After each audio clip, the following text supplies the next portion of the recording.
बहुत समय पहले की बात है। सोनापुर नाम का एक छोटा सा गांव था। उस गांव में एक गरीब कुम्हार रहता था जिसका नाम मोहन था। मोहन बहुत मेहनती और सीधा साधा इंसान था। वह दिन भर मिट्टी के बर्तन बनाता और अपने परिवार का पेट पालता था। मोहन के परिवार में उसकी पत्नी गीता और एक बेटा चिंटू था। लेकिन गांव का सबसे बड़ा व्यापारी सेठ धनराज बहुत लालची आदमी था। गांव के सारे कुम्हार उसी के लिए काम करते थे। वह उनसे दिन भर मेहनत करवाता, लेकिन बदले में बहुत कम पैसे देता था। एक सुबह मोहन काम पर जाने की तैयारी कर रहा था। सुनिए जी, आज जल्दी लौट आइएगा। चिंटू की स्कूल फीस भरनी है। हाँ गीता, मुझे याद है। आज सेठ धनराज से पूरे पैसे मांगूंगा। आप हर बार यही कहते हैं, लेकिन सेठ जी कोई ना कोई बहाना बना देते हैं और पैसे नहीं देता है। फिक्र मत करो, इस बार मैं पूरे पैसे मांगूंगा। इतना कहकर मोहन काम पर चला गया।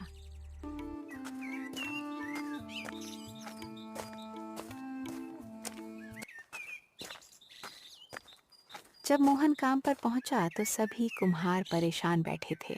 अरे मोहन भाई, आज फिर सेठ धनराज पैसे काटेगा, देख लेना। अरे रामलाल भाई, ज्यादा मत सोचो। मोहन भाई, कैसे नहीं सोचूं? पिछले महीने बोला कि मिट्टी खराब थी, इसलिए पैसे कटेंगे। श्यामू भाई से पूछ लो। हाँ मोहन भाई, और मेरे पैसे इसलिए काट लिए क्योंकि मैं 2 दिन बीमार था। भगवान जाने कब हमारा दुख खत्म होगा। तभी सेठ धनराज वहां आ गए। ओए, सब लोग बातें बंद करो और काम पर लग जाओ। सभी लोग डरकर काम में लग गए।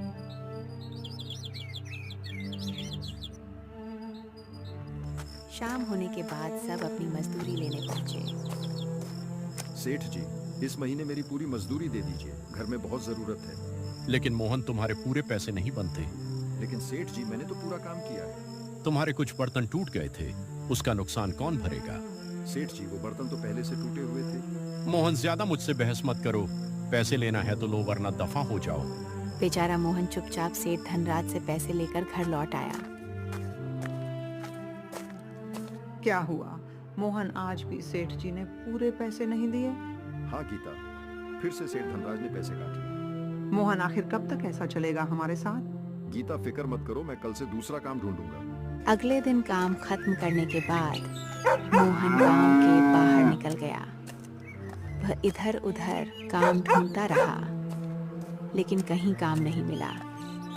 थक हार कर वह जंगल के रास्ते से वापस लौट रहा था। तभी अचानक तेज बारिश शुरू हो गई। इतनी तेज बारिश। बारिश से बचने के लिए मोहन एक पुराने खंडहर में घुस गया। अंदर बहुत अंधेरा था। तभी उसकी नजर एक चमकते हुए छोटे घड़े पर पड़ी। ये घड़ा यहाँ कैसे आया और ये इतना चमक क्यों रहा है? जैसे ही मोहन ने घड़े को हाथ लगाया, अचानक तेज रोशनी हुई। एक बूढ़ा साधु वहां प्रकट हुआ। अरे बाप रे, आप कौन हैं? डरा दिया। डरो मत मोहन, मैं इस खजाने का रक्षक हूँ। लेकिन बाबा, आप मेरा नाम कैसे जानते हैं? मैं सब जानता हूँ मोहन। तुम्हारी ईमानदारी और तुम्हारी मेहनत ने मुझे प्रसन्न किया है। बाबा, यह घड़ा इतना क्यों चमक रहा है? मोहन, मेरी बात सुनो। यह साधारण घड़ा नहीं है, यह जादुई घड़ा है। इसमें जो भी अनाज तुम डालोगे वह दोगुना हो जाएगा। लेकिन याद रखना, इसका उपयोग केवल जरूरत के लिए करना। लालच किया तो सब खत्म हो जाएगा। बाबा, मैं आपकी बात हमेशा याद रखूंगा।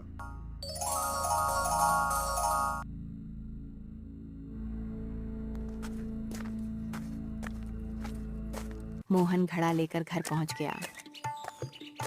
अरे मोहन, ये क्या उठा लाए? गीता, आज मेरे साथ चमत्कार हुआ है। मोहन ने सारी बात गीता को बता दी। मोहन, तो अब हमें क्या करना चाहिए? गीता, घर में थोड़ा सा गेहूं बचा है ना, वही डालकर देखते हैं। गीता थोड़ा गेहूं लाकर घड़े में डाल देती है।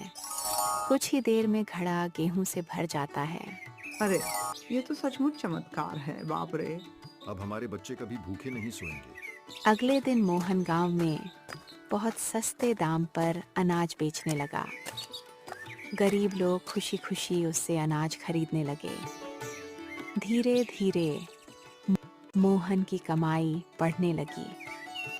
एक दिन सभी कुम्हार मोहन से मिलने आए। मोहन भाई, लगता है भगवान ने तुम्हारी सुन ली।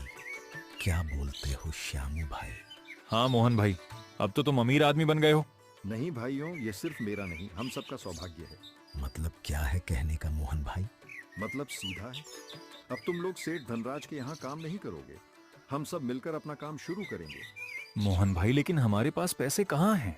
अब हम सब साथ हैं, कोई गरीब नहीं रहेगा। ये बात सुनकर सभी कुम्हार बहुत खुश हो गए। उधर जब सेठ धनराज को पता चला कि सारे मजदूर उसका काम छोड़ चुके हैं, तो वह गुस्से से आग बबूला हो गया। यह मोहन मेरी बर्बादी की वजह बन गया। ऐसे ही चला तो मैं जल्द बर्बाद हो जाऊंगा। लेकिन अब गांव वाले मोहन के साथ थे। धीरे धीरे सबकी जिंदगी बदल गई और गांव में खुशहाली आ गई। इधर सेठ धनराज लालच के चक्कर में बर्बाद हो गया। सीख: ईमानदारी और मेहनत करने वालों की मदद भगवान जरूर करते हैं, लेकिन लालच इंसान को बर्बादी की तरफ ले जाता है।